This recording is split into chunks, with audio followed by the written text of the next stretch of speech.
안녕하세요. 테마가 있는 카페입니다. 이 방송은 창원시 진해구에서 진행하는 마을방송 라디오고요. 저는 진행자 유미령입니다. 이 방송은 각 회마다 다른 테마로 여러분들을 찾아뵙는 프로그램인데요. 오늘은 협상에 관한 이야기를 하고자 합니다. 사실 이것도 원하는 것을 얻기 위해서라는 점에서는 설득이나 거짓말을 하는 목적과 동일합니다. 그런데 성공적인 협상을 하기 위해서는 서로 합의하고 조율하는 과정이 반드시 필요합니다. 어느 일방의 이익만이 아니라 서로 윈윈 하는 결과를 얻기 위해서 최선을 다해야 한다는 것을 의미하는 거죠. 그런데 같은 노력을 하되 보다 효율적인 방법이 있겠죠. 지금부터 협상가들마다 공통적으로 주장하고 있는 내용을 소개해 보도록 하겠습니다.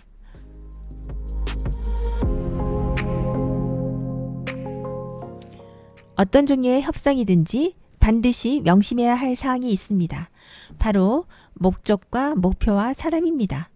이런 면에서 보면 여러 기술이나 요인들도 부차적이라고 할 수 있겠죠. 이것들을 기억하시면서 진행하시는 것이 좋습니다.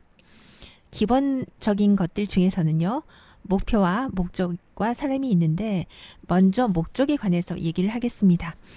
비단 협상에서뿐 아니라 어떤 일을 하든지 왜? 라는 질문을 하는 것은 매우 중요합니다.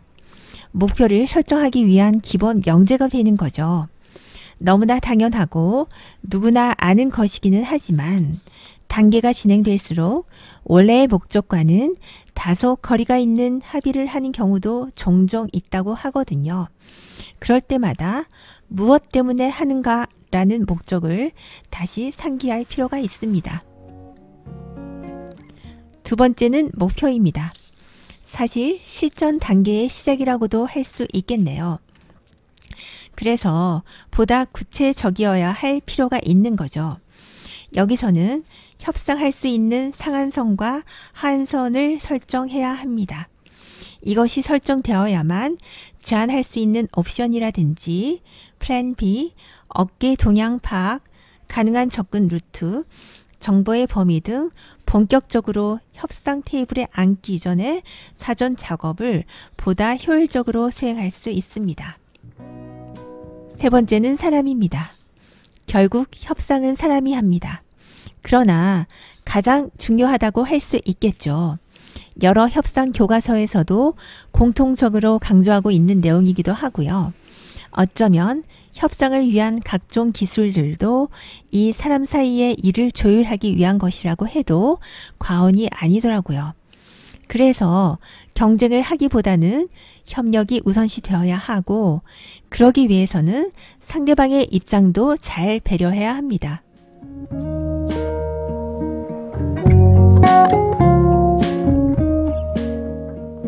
자, 본격적인 실전에 들어가 봅시다.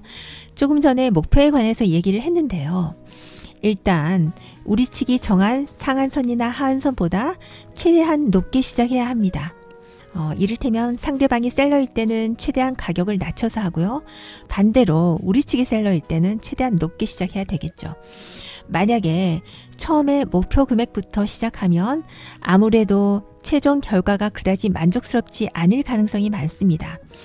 중간에 협의하고 조율하는 과정에서 서로 일정 부분 양보를 하게 되고, 그러다 보면 처음보다 조정된 안이 채택될 가능성이 많기 때문이죠. 그래서 첫 제안에 신중해야 합니다. 하지만 너무 상향해서 제안하는 것도 무조건 능사는 아닙니다. 그렇게 하면 상대방의 협상 의지를 상실하게 할 가능성이 있습니다. 그럴 땐 어떻게 하는 게 좋을까요? 여기서도 약간의 창의성을 발휘할 필요가 있습니다. 만약 판매자 A는 하한선 1,000원을 주장하고 또 구매자 B는 상한선 800원을 주장할 때입니다. 이런 식으로 계속 자신의 입장만 주장하다 보면 결국 평행선만 달리게 되겠죠. 하지만 이렇게 한다면 어떨까요? 구매자는 800원에 사는 대신에 3년간 계속 구매를 하겠다든지 아니면 현금을 선불로 지불한다든지 하는 등의 옵션을 제시하고, 또 판매자는 1,000원에 판매하지만 무상수리라든지 소모품 할인 제공 등의 혜택을 제공할 수 있겠죠. 그러면 판매자는 3년 동안 안정적인 판로가 생겨서 좋고 구매자는 무상수리나 소모품 할인 등으로 추가 비용을 절감할 수 있어서 좋습니다. 이렇게 하면 서로 윈윈하게 되는 거죠.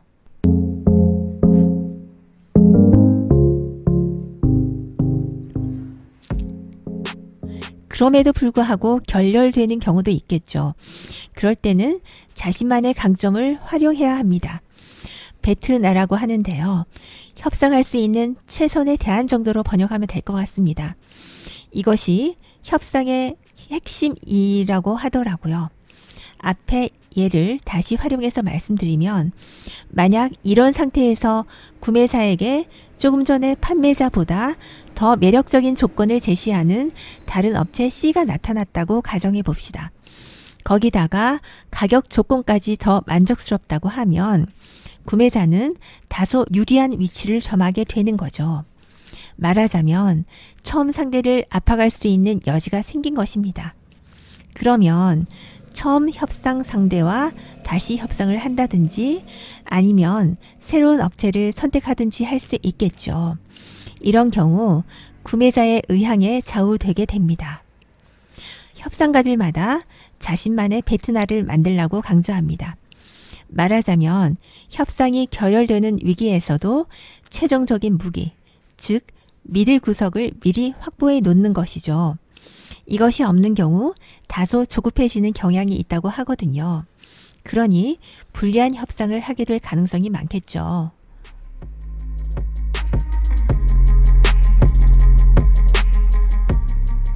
그리고 다음으로 MPS라고 말하자면 협상을 위한 체크리스트를 준비하는 것입니다.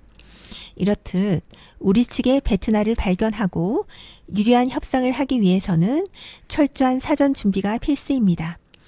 상대방의 의견과 기대에 따라 그 대응 전략 또한 달라져야 하는데요. 미리 예측 가능한 대안을 파악해서 전반적으로 항목별 세부적으로 체크리스트를 작성하는 것이 좋습니다.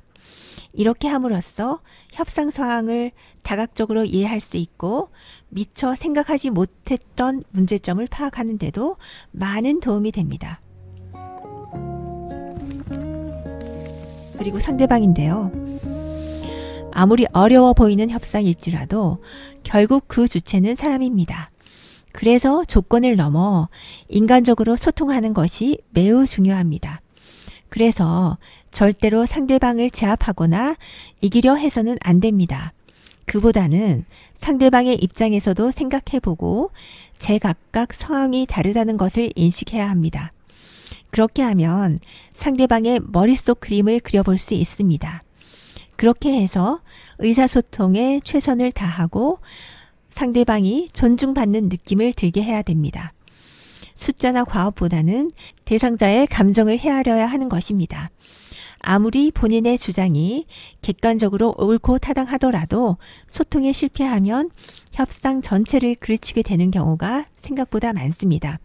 그래서 기분이 나쁘거나 컨디션이 좋지 않을 때는 그 자리를 잠시 피해서 휴식을 제한하거나 일정한 시일 내에 다시 만나서 협상을 재개하는 것도 고려해 볼 만합니다.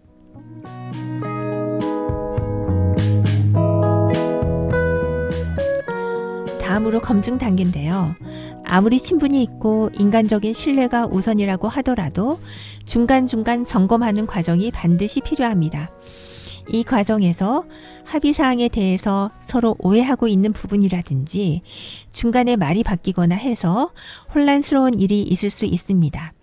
이를 사전에 방지하고 보다 명확하게 하기 위해서 본 계약 전에 다시 꼼꼼히 점검해야 합니다. 이럴 때 둘이 뭉실한 태도는 절대 금물입니다. 그래서 중간 합의서를 작성해서 서로 검토하는 것이 좋습니다. 여의치 않으면 협상 내용을 정리한 이메일을 보낸다든지 하다못해 문자 메시지를 활용해서라도 확실하게 해두어야 합니다. 그래도 진척이 잘 안 될 때가 있겠죠. 이럴 때는 합의하기 쉬운 안부터 먼저 마무리 짓습니다. 작은 성공이 여러 번 반복되면 중요하고 난이도가 높은 일도 보다 용이해질 수 있습니다. 중요한 일만 생각하다 보면 아무 성과 없이 자칫 시간만 낭비하게 될 수도 있기 때문이죠. 그래서 점진적으로 하되 난이도보다 처리 속도를 우선시하는 것이 바람직합니다. 그리고 상황에 대해서인데요. 여기서는 협상 저항과 함께 협상 당사자의 심리적 작용이 상당한 영향을 미칩니다. 특히 그 제안이 첫 제안일 때는 묻지도 따지지도 말고 거절하라라는 룰이 거의 상식처럼 통용되고 있습니다. 조금 전에도 말씀드렸듯이 처음에는 기대치보다 높게 제안하는 경우가 대부분입니다. 그럼에도 불구하고 상대방의 처음 제안을 그냥 그대로 받아들이면 오히려 만족스러워하지 않는 측은 상대방이라고 하거든요. 왜냐하면 본인의 첫 제안 자체에 의구심을 가지게 된다고 합니다. 이게 아니잖아. 더 높게 부를 걸 혹은 낮게 부를 걸.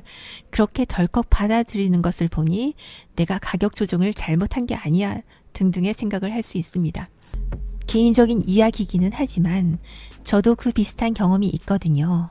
그런 결정을 하기까지 바로 첫 단계, 정보 수집과 업계 동향, 주변 환경 분석 등의 심각한 결여가 있었던 것이죠.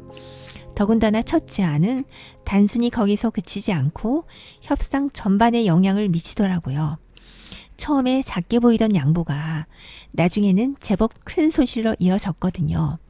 그때 협상의 기본에 대해서 조금이라도 알고 진행했더라면 다소 달라졌을 거라는 생각이 듭니다.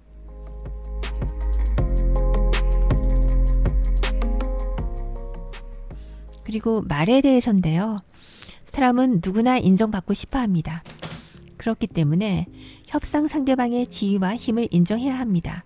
그래서 말이나 행동에도 그 진심이 드러나야 하고요. 이것 또한 적극적으로 활용할 수 있습니다. 예를 들면요.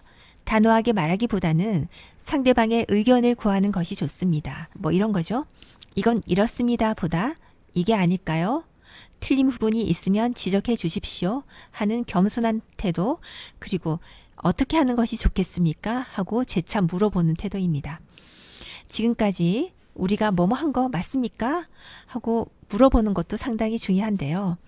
이것은 중간에 내용을 요약해서 들려주는 것인데 그러면 상대방이 존중받는 느낌을 받을 수 있습니다. 그리고 상대방의 표준을 활용하는 방법인데요. 상대방께서 뭐뭐 하기로 하셨는데 여태까지 그렇게 해오셨는데 하고 상대방의 표준을 활용합니다. 그런데 상대방의 표준을 활용하되 너무 경직되거나 불리할 때가 있죠. 이럴 때는 혹시 예의배를 둔 적은 없었나요? 하고 질문을 해봅니다. 그러면 의외의 기회를 얻을 수도 있다고 합니다.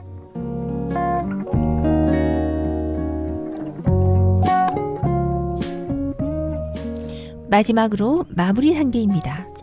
때에 따라서 상대방과 너무 간극이 커서 물러설 수 없을 때도 있습니다. 이럴 때는 다시 처음으로 돌아가서 과연 무엇 때문에 하는가라는 질문을 다시 해봅니다. 그래서 그 목적에 동떨어져 있을 때는 과감히 자리를 박차고 일어나는 것도 필요합니다. 왜냐하면 협상 자체를 목적에 두면 조급해질 수 있고 자칫 얻는 것 없이 끝날 수도 있거든요. 만약 그 반대의 경우, 우리 측이 유리한 경우겠죠. 그럴 때는 상대방의 공을 치하하고 그래도 상대방이 유리한 협상이었음을 강조합니다. 덕분에 이렇게 했습니다. 서로 잘한 것 같습니다. 이렇게 하면 됩니다. 그리고 무엇보다도 이번 협상이 마지막이 아님을 명심해야 합니다. 그래서 끝까지 비즈니스 매너를 지키는 것을 잊지 말아야 합니다. 지금까지 협상에 관해서 전문가들이 공통적으로 주장하는 내용에 대해서 이야기를 해보았는데요. 언뜻 고대의 전략이 필요한 것 같지만 결국 키워드는 사람입니다. 그래서 어떻게 원하는 것을 얻는가의 저자 스튜어트 다이아몬드 교수는 사람에게 집중하면 원하는 것을 얻을 수 있다고 했습니다. 말하자면 협상은 무조건 이기기 위한 게임이 아니라는 것입니다. 서로 타협한다는 것은 당연히 나의 양보도 포함되어 있고 상대방 입장도 배려하는 역지사지도 필요합니다. 내 이익뿐만 아니라 상대방도 합리적인 수준에서 원하는 것을 얻게 해야 하는 것입니다. 이것이야말로 진정한 협상입니다. 오늘 한 이야기는 어떠셨나요? 우리 일상에서도 유용하게 활용할 수 있지 않을까요? 우리 모두 유능한 협상가가 되기를 소망하며 지금까지 테마가 있는 카페 유미령이었습니다. 여러분 모두 행복한 나날 되세요. 감사합니다.